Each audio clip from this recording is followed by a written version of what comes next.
Hello, I'm FunkyDude787. I'm here to do a modern deck tech with Seismic Loam. This deck didn't place day 2 at Columbus. I think it should have. I think this is a very powerful deck, especially in the right hands. I'm going to run through this deck and maybe inspire you to build it or make some changes or things like that. So first, let me run through the engine of the deck. The main card of the deck is Life from the Loam. Life from says return up to 3 target land cards from your graveyard to your hand, dredge 3. So in a vacuum, this card isn't all that powerful. I mean, you can get back your fetch lands, or dredge it, try to get some lands in your graveyard to hit every land drop. So by itself, it's not that powerful. But in this deck, it's just synergistic with almost every card in the deck. This is really the engine behind the deck. When your opponents, cyber against the deck, they'll generally bring in surgical extractions for Life from the Loam. It's just the main card in the deck that helps the deck run. Without it, this deck probably wouldn't be possible. The main card that works with, and the namesake of the deck, is Seismic Assault. Sorry, here you go. It says discard a land card, deals 2 damage to a creature or player. Obviously, Life from the Loam getting 3 lands back allows you to deal 6 damage with Seismic Assault. Yeah, so Life from the Loam and Seismic Assault, there's a ton of synergy there, together. But if it was just these 2 cards, this deck probably wouldn't be playable. It's a 2-card combo that doesn't really win. For example, like Splinter Twin Deceiver Exarch or Kiki Restoration Angel. So I'll run through the rest of the deck right now. First, I have Faith is Looting. Draw 2 cards, discard 2 cards. It's more card filtering. You're just trying to dig for the Life from the Loam, and it works well with some of the other cards in the deck. A popular play I like to do is turn 1 Faith is Looting, discard Life from the Loam, and then and a land. Then dredge back Life from the Loam on my next upkeep, cast Life from the Loam, hopefully getting back 1 or 2 lands, kind of rebuilding that card advantage that I lost by casting Faith is Looting. Next up is Flame Jab. Flame Jab says deals 1 damage to a creature or player. Retrace is an ability where you can play the spell from the graveyard by paying its mana cost and discarding a land from your hand. So while this is not as powerful as Seismic Assault, so it does 1 damage instead of 2, and you have to pay red mana. When you dredge Flame Jab into your graveyard, it's much better than dredging Seismic Assault because you can't get back your Seismic Assault. When you dredge Flame Jab, all of a sudden you have 1 mana, 1 damage for every land in your hand, which is good. Next is Raven's Crime. This is one of the key cards against the control decks in the format. If you can start Raven's Criming, trading your lands for real spells in their hand, and your Life from the Loam to get back 3 lands, you can essentially for 5 mana make them discard 3 cards. 2 for the Life from the Loam, and then 1 black each for each Raven's Crime.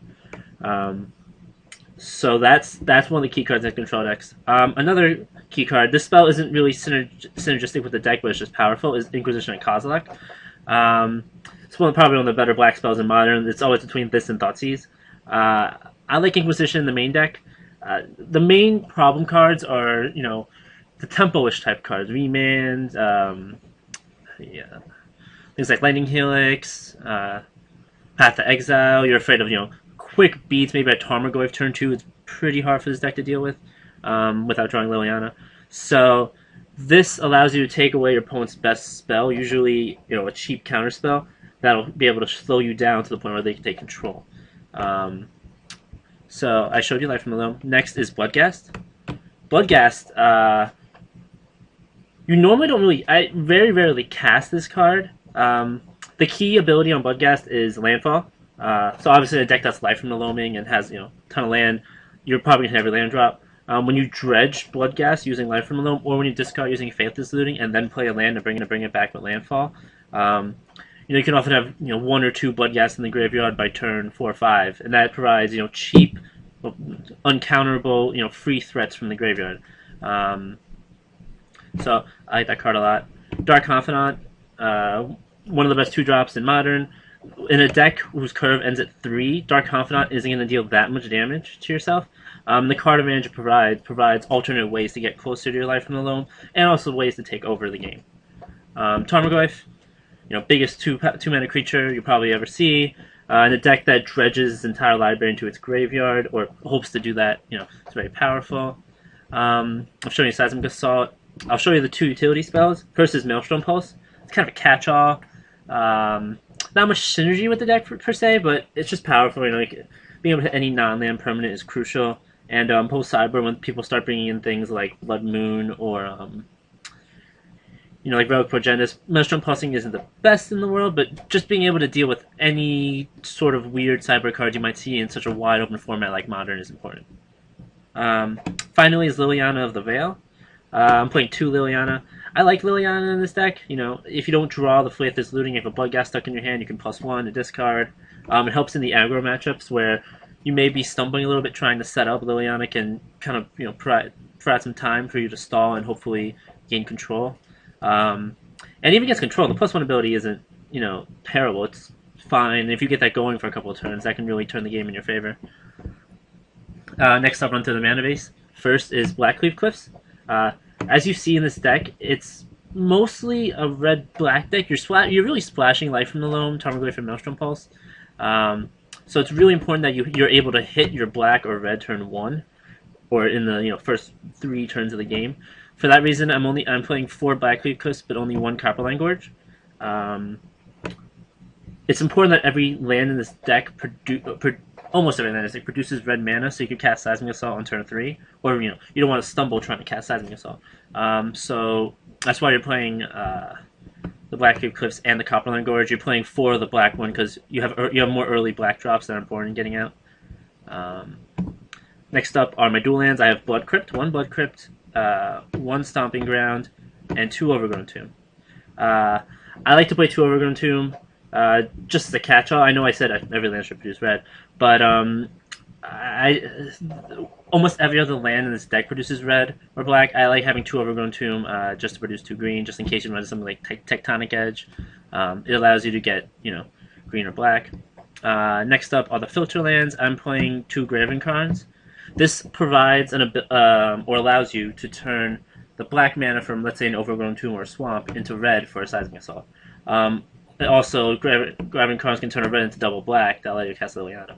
So I think that card is really important for the mana base. Next, I play 4 mana lands, 2 Lava Claw Reaches, and 2 Raging Ravine. In a deck like this where you're dredging, sometimes when you're trying to set up the engine, if you don't have a Seismic Assault, it can be a really slow kill. Life from the Loam for 2 or 3 mana lands can often provide a very quick clock. If you go Life from the Loam, play Raging Ravine, untap, attack Raging Ravine, Life from the Loam for, let's say, a Lava Claw Reacher or something. All of a sudden, you have uncounterable threats that are on the field. And can only be dealt with Path Exile or Lightning Helix. Can often leave a lot of counterspells trapped in their hand. Let's see. Next up are the fetch lands. In the Life from the Loam deck, I like to play a lot of fetch lands, so I'm playing 2 Marsh Flats, 4 Verdant Catacombs, and 1 Misty Rainforest. With dual lands and stuff, the land split isn't that important. I do play 4 Verdant Catacombs because that covers both black and green, which I play in this deck. And then the others are designed just to help filter your deck and kind of get all the lands out so that you can start drawing some spells. Because of Path to Exile in the format, I do play 1 Swamp and 1 Forest. Another problem card that you may see is Blood Moon. I have run into that occasionally. While you may think that helps you because you can cast Seismic Assault pretty easily now, without the ability to cast Life from the Loam, this deck kind of crumples. So I like having 2 base state lands in my deck just in case. So now let's move to the sideboard. I have 3 Ancient Grudge. Ancient Grudge is for the Affinity decks that Affinity just won a GP in Columbus. So I like to have 3 Ancient Grudge for that. And there's Ice Crown Scepter decks that you see. Any problem artifact. But I like to bring in 1 or 2 against Vedalken Shackles decks just because Shackles is pretty good. I don't bring in all 3 against Shackles deck because I don't have to win with creatures unlike some other decks, like Jund, for example. I like to bring in more Ancient Grudge. But with this deck, you can kind of win without creatures. You can just Seismic Assault your way, or even Flame Jab your way to a win. So it's not that important, but overall I like Ancient Grudge in the metagame. Next is 1 Bojuka Bog. So when it comes into play, it exiles your opponent's graveyard. It provides a way to deal with, for example, the mirror match, if you might run into something like that. Or I board it in against Blue-Red Storm. If you dredge a Life from the Loam, you can bring it back and cast it. This spot's up for grabs. I could play Nihil Spellbomb or something like that, but I think the fact that Bojuka Bog is a land and has interaction with Life from the Loam is ultimately what's going to put it in my sideboard. I have 2 Combust. I bring in Combust against Splinter Twin, and sometimes some other decks, some kind of rogue decks. I might bring it against like Soul Sisters, the mono white deck that plays Soul Wardens and Martyr Sands and Sarah Ascendants. But even then, 2 mana, 5 damage against them isn't that good. So the rest of my cards like Flame Jab and Seismic are so good against them already. So I'm not. Combust is mostly for Splinter Twin. Next up is Damnation. Against the really fast aggro decks like Zoo, I like to bring in Damnation. Just the way you'll often lose to aggro is if you sputter for a little bit, or you kind of, you take a couple turns to set up. So Damnation buys you those couple of turns and allows you to get to the point where you can, set up a Seismic Assault Life from Loam, or even just set up a Liliana with some Flame Jab back up, to kind of take control. 1 Ghost Quarter. I bring this in against Tron. It's you can. It's great with Life from Loam because you destroy your land, Life from Loam, bring it back, destroy your land, dredge back, Life from Loam. I haven't seen Tron as much online. I have considered putting more, but the only matchup that they're extremely useful in is Tron. So for now, I think I'll only keep 1. But this is always possible to warn. Next is Kitchen Finks. Obviously going against the aggro decks. For those who know what persist is, persist says if this creature dies while it does not have a -1/-1 counter on it, return it to play with a -1/-1 counter. Besides Path to Exile, almost every other time this card is going to be a 2-for-1 or buy you a couple of crucial turns, gain 4 life. Online, there is a lot of mono red or black red with Bump in the Night and Vexing Devils and Goblin Gods, things like that. So having Kitchen Finks is important against them. 1 Maelstrom Pulse on the sideboard, just kind of again a catch-all. With such a wide open format, people are playing everything. There's a second Sunrise deck that day 2 to the GP. So you want to be prepared just in case. You don't know what you could run into. So Maelstrom Pulse is a good catch-all. Finally, Thoughtseize. I like bringing this in against control decks. In the main deck, there could be a lot of dead cards against, for example, Splinter Twin. The Splinter Twin deck's Maelstrom Pulse isn't great because usually their combos instant speed. So I like to have the ability to bring in more cards, or bring in Thoughtseize against a combo deck like Quark Clan Ironworks or against Second Sunrise. Just having the additional discard spell can be very useful. So this was a modern deck tech with Seismic Loam. If you have any questions or concerns, or you think you could, other cards that this deck should play, let me know in the comments. Thank you for listening, and now I will play a couple of matches with it. Thanks.